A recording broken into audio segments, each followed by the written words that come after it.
പ്രിയ ബന്ധുമിത്രങ്ങൾക്ക് നമസ്കാരം. നിങ്ങൾ ഇടയ്ക്കിടയ്ക്ക് ഞാൻ കാണേണ്ടതല്ലേ? എന്നെ നിങ്ങളെല്ലാവർക്കും അറിയാമായിരിക്കും.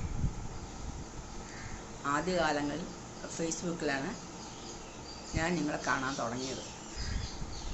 2014 അന്ന് സ്മാർട്ട് ഫോൺ വാങ്ങിച്ചതും. അത് പഠിക്കാൻ പെട്ട പാട് കുറച്ചൊന്നുമല്ല. എൻ്റെ ദൈവമേ, എന്തോരു പാട് ഫോൺ കൈ വെച്ചിട്ട് ഓണാക്കാൻ അറിയാം, ഓഫാക്കാൻ അറിയാം, വേറെ ഒന്നും അറിയത്തില്ല. ആരോട് ചോദിക്കാനാ? എൻ്റെ അങ്ങേർക്കാണെങ്കിൽ ഇത് ഒട്ടും ഇഷ്ടമില്ല. നിൻ്റെ തലയ്ക്കത്തൊന്നും കയറത്തില്ല, നിന്നെ പഠിപ്പിച്ചാൽ എനിക്ക് മടുത്തു പോകുമെന്ന് പറയും. എന്ത് ചെയ്യാനാ? ഫോൺ വാങ്ങിച്ചു പോയി. അന്ന് ആ ഫോണിൻ്റെ വില 8000 റുപ്പീസ് ആയിരുന്നു കേട്ടോ. നല്ലൊരു ഫോണായിരുന്നു. വേറെ എന്ത് ഇങ്ങനെ വെച്ച് നോക്കും, ഒന്നും അറിയത്തില്ല, ഒന്നും നീങ്ങുന്നുമില്ല. എനിക്കാണ് സങ്കടം. ഓരോരുത്തരും നടന്നു പോകുമ്പോൾ വരുമ്പോഴൊക്കെ കൈ ഫോൺ വെച്ചോ എന്തെല്ലാം കാണിക്കുന്നു. നമ്മളെപ്പോഴാണ് പഠിക്കുന്നത്? അപ്പോഴാണ് ഞങ്ങളുടെ കടയിൽ ജോലി ചെയ്യുന്ന പെൺകുട്ടി മിടിക്കുക കേട്ടോ. അവൾ എനിക്ക് ഓരോ ദിവസം ഓരോന്ന് പഠിപ്പിച്ചു തന്നു. വീട്ടിൽ വരുമ്പോൾ എന്താവും? എല്ലാം മറന്നു പോകും. അങ്ങേരുടെ അടുത്ത് കെഞ്ചി ഒരുപാട് താന്നുപോയി. അങ്ങേരുടെ വഴക്കും കേട്ട് കുറച്ച് പഠിക്കാൻ തുടങ്ങി. 2-3 മാസമായി കേട്ടോ അത് പഠിച്ച് വരാനേ. അതിനകത്ത് ഓരോരുത്തർ പോസ്റ്റ് ചെയ്യുന്നത് കാണുമ്പോൾ എനിക്ക് കൊതിയാവും. നമുക്കൊന്ന് ഇതുപോലെ ഇട്ട് നോക്കിയാലോ? ആദ്യം 2-3 ലൈനുള്ള വേർഡ്സ് തമിഴിലാണ് ഇടുന്നത്. തമിഴിനോട് കൂടുതൽ അടുപ്പമുള്ളതുകൊണ്ട് തമിഴിലാണ് എല്ലാം ഇട്ടുകൊണ്ടിരുന്നത്. എല്ലാവരും ലൈക്ക് അടിക്കുന്നുണ്ട്, കമൻസ് അടിക്കുന്നുണ്ട്. അന്നേരം എനിക്ക് ഇത്തിരി ഉത്സാഹം കിട്ടി കേട്ടോ. എല്ലാവരും കാണുന്നുണ്ട്, നമുക്കൊന്ന് തുടർന്നിടാം. അങ്ങനെ ഇരിക്കുമ്പോഴൊക്കെ കല്യാണങ്ങളിൽ പോകുമ്പോഴൊക്കെ കല്യാണ ഫോട്ടോസ് എല്ലാം എടുക്കുമായിരുന്നു. അന്ന് വീഡിയോ എടുക്കാൻ അറിയത്തില്ല കേട്ടോ. ഞാൻ എത്രയോ ട്രൈ ചെയ്തു, എനിക്കത് പറ്റുന്നില്ലായിരുന്നു. ഞാൻ പിന്നെ വിട്ടു, ആ ആഗ്രഹം വേണ്ടാന്ന് വെച്ച്. ഫോട്ടോസ് എല്ലാം ഇടുന്നുണ്ട്. കല്യാണത്തിന് വരാൻ പറ്റാത്തവർക്ക്, ദൂരദേശങ്ങളുള്ളവർക്ക് എല്ലാവർക്കും ഭയങ്കര സന്തോഷമാണ്. ഓരോരുത്തർ വിളിച്ച് ഫോണിൽ കൂടെ പറയും, ആൻറ്റി നിങ്ങൾ കാരണം ഞങ്ങൾക്ക് കല്യാണം നേരിട്ട് കാണുന്ന പോലെ തന്നെ കാണാൻ പറ്റുന്നുണ്ട്. ഇതുപോലെ തന്നെ നിങ്ങൾ എപ്പോഴും ഇടണം. ആരെന്ത് കമൻ്റ് അടിച്ചാലും നിങ്ങളിത് നിർത്തരുത്. അന്നേരം മനസ്സിലായി എന്തോ കമൻസ് വരുന്നുണ്ടെന്നുള്ളത് മനസ്സിലായി.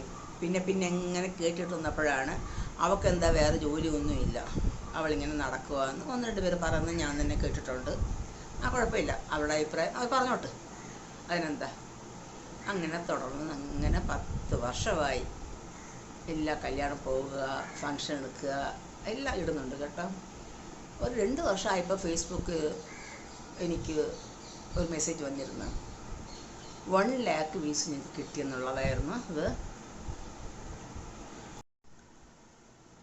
യൂട്യൂബ് കൂടെ അടുപ്പിച്ചിരിക്കുന്നത് കൊണ്ടാണ് എൻ്റെ വായിൽ വ്യൂസ് എന്ന് വന്നത്.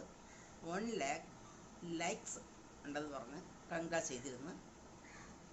അത്രത്തോളം എല്ലാവരും അത് കണ്ട് ഇഷ്ടപ്പെട്ട് എല്ലാവരും കാണുമായിരുന്നു കേട്ടോ. സ്വന്തക്കാരായാലും ശരി, മിത്രങ്ങളായാലും ശരി, അങ്ങനെ പോയിക്കൊണ്ടിരുന്നു എൻ്റെ ജീവിതം.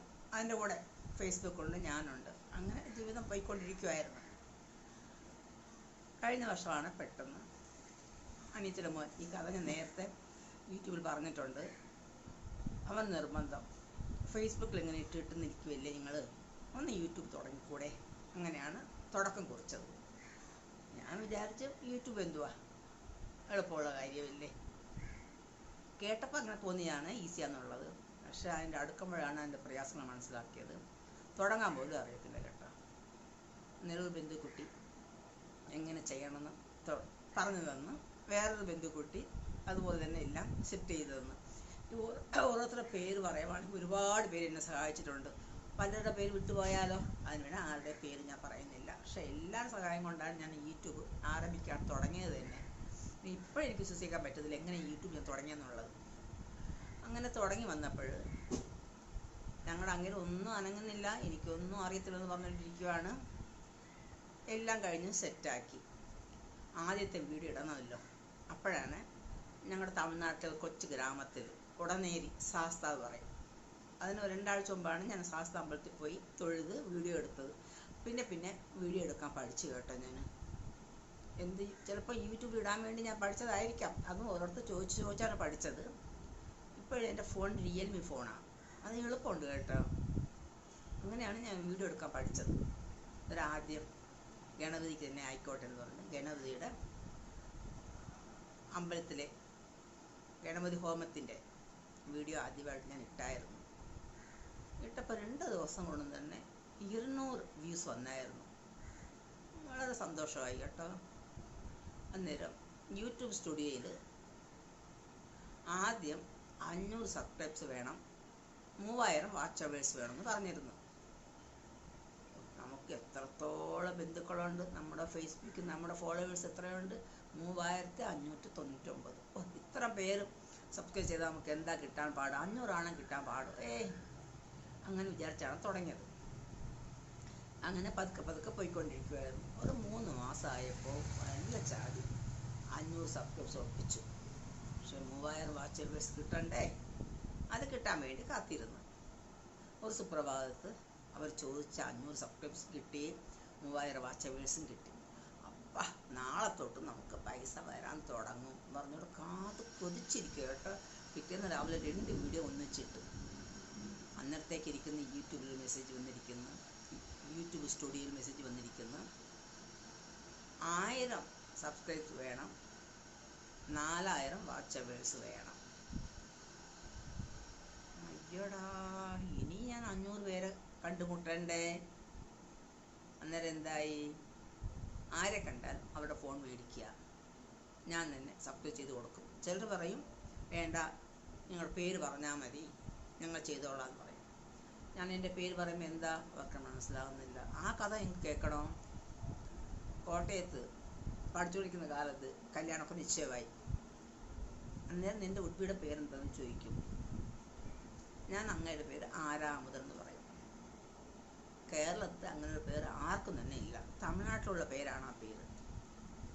എന്തുവാ ഈ പേര് പറയാൻ? നല്ലത് വ്യക്തമായിട്ട് പറയും. ആർക്കും പിടികിട്ടുന്നില്ല.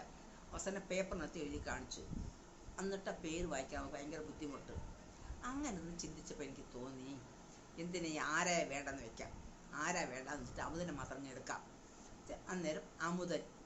അത് കേൾക്കുമ്പോൾ എൻ്റെ ഫ്രണ്ട്സ് എല്ലാം സന്തോഷമായി. നല്ലൊരു പേരാണ് കേട്ടോ, എവിടെ നിന്ന് കിട്ടിയെന്നൊക്കെ ചോദിക്കും. അങ്ങനെയാണ് എൻ്റെ പേര് ഞാൻ തന്നെ രാധിക അമുദൻ എന്നാക്കി എൻ്റെ പേര്. എളുപ്പമുണ്ടല്ലോ. ഈ ഓട്ടിസ്റ്റ് എടുക്കാൻ വരുന്നവർ പേര് ചോദിക്കും, ഞാൻ പറയും അസറുദ്ദീൻ, അരമുത്ത്, അറുമുഖം. ഞാൻ കേൾക്കാത്ത പേരെല്ലാം അവർ പേപ്പറിനകത്ത് എഴുതും. അതുകൊണ്ട് ആര് വന്നാലും പേര് പറയുന്നില്ല. അതെന്താ? 10 പേര് പറഞ്ഞുകൂടാ. ഞാൻ തന്നെ പേപ്പറിനകത്ത് എഴുതി കാണിക്കും. അങ്ങനെയാണ് എൻ്റെ പേര് രാധിക അമുദൻ ആക്കിയത്. അന്നേരം ഒരു പേര് വേണമല്ലോ യൂട്യൂബ് തുടങ്ങാനായിട്ട്. അന്നേരം എൻ്റെ പേര് രാധിക, ആരെ എടുത്തു. അങ്ങേരുടെ പേര് അമുദൻ, അവസാനത്തെ അക്ഷരം AN. അങ്ങനെ റാൻ, RAAN, റാൻ @RAN49. 49 എൻ്റെ ബർത്ത് ഇയർ. അങ്ങനെ ഞാനത് ഇട്ട് എല്ലാം കഴിഞ്ഞു. അന്നേരം പതുക്കെ എൻ്റെ അങ്ങേര് ചോദിക്കുക, നീ എന്താ പേര് ടൈറ്റിൽ ഇട്ടിരുന്നതിൻ്റെ പേരെന്താ ഇട്ടിരിക്കുന്നത്?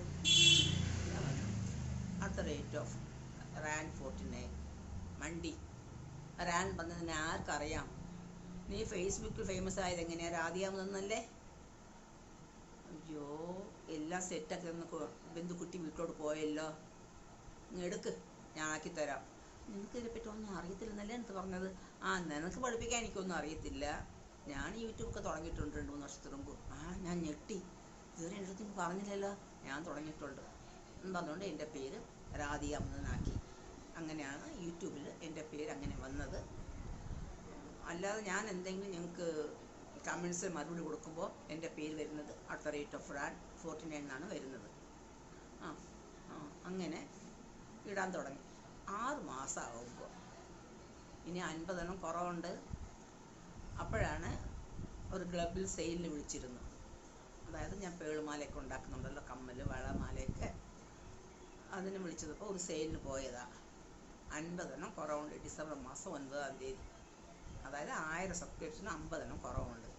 ഏതായാലും ഇന്ന് 50 കിട്ടിയിട്ടേ അവിടെ നിന്ന് പോകാവുള്ളൂ. അവർ വരുന്ന എല്ലാം ഫ്രണ്ട്സുകൾ, എൻ്റെ കടയിൽ വന്നിട്ടുള്ള ഫ്രണ്ട്സുകൾ അധികം കണ്ടതവരെ. അവരൊക്കെ അവരുടെ ഫോണൊക്കെ മേടിക്കും. ചിലർ പറയും വേണ്ട, ഞാൻ വീട്ടിൽ പോയി ചെയ്തോളാം. വേണ്ട, നിങ്ങൾ മറക്കും, മടിക്കും, അതുകൊണ്ട് ഞാൻ തന്നെ ചെയ്തു തരാം.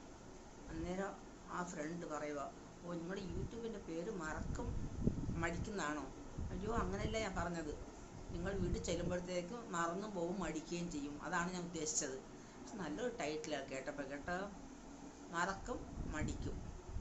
അത് ഞാൻ തന്നെ ഫോൺ വാങ്ങിച്ചിട്ട് ഇട്ട് കൊടുക്കും. ചില പറയും നിങ്ങളുടെ എല്ലാ വീഡിയോ ഞങ്ങൾ കാണുന്നുണ്ട്, ഞാൻ സബ്സ്ക്രൈബ് ചെയ്തിട്ടുണ്ട്. ഒന്ന് കാണിക്കുക, ഞാൻ നോക്കട്ടെ. മേടിച്ച് നോക്കുമ്പോൾ എന്താ സബ്സ്ക്രൈബ് ചെയ്തിട്ടില്ല. അവരെന്താ പറയുക, ഞാൻ ദിവസേന കാണുന്നുണ്ടല്ലോ, സബ്സ്ക്രൈബ് ചെയ്യാതെ ഞങ്ങൾക്ക് കാണാൻ പറ്റുമോ? ഒന്ന് ചെയ്തുകൂടെ? എന്നാൽ അപ്ഡേറ്റ് ആയിട്ട് ഞാൻ ഇടുന്നില്ല, ഞാൻ കാണാമല്ലോ, ഞങ്ങൾ എപ്പോഴും കാണുന്നുണ്ടെന്ന്. അപ്പോഴാണ് മനസ്സിലായത് അങ്ങനെ ചെയ്യുവാണെങ്കിൽ നമ്മുടെ വീഡിയോ വന്നുകൊണ്ടേയിരിക്കും, ചിലർക്കത് ഇഷ്ടമാകുന്നില്ല എന്ന്. അത് പിന്നെയാണ് മനസ്സിലാക്കിയത്. ഒരു വിധത്തിൽ അന്നുകൊണ്ട് 50 എണ്ണം കിട്ടി, 1000 ആക്കി. വാച്ചേഴ്സ് 4000 എപ്പോഴോ കഴിഞ്ഞു കേട്ടോ. അന്നേരം എനിക്ക് സന്തോഷമായി. നാളെ തൊട്ട് നമുക്ക് പൈസ വരാൻ തുടങ്ങും. കാത്തിരിപ്പാ കേട്ടോ.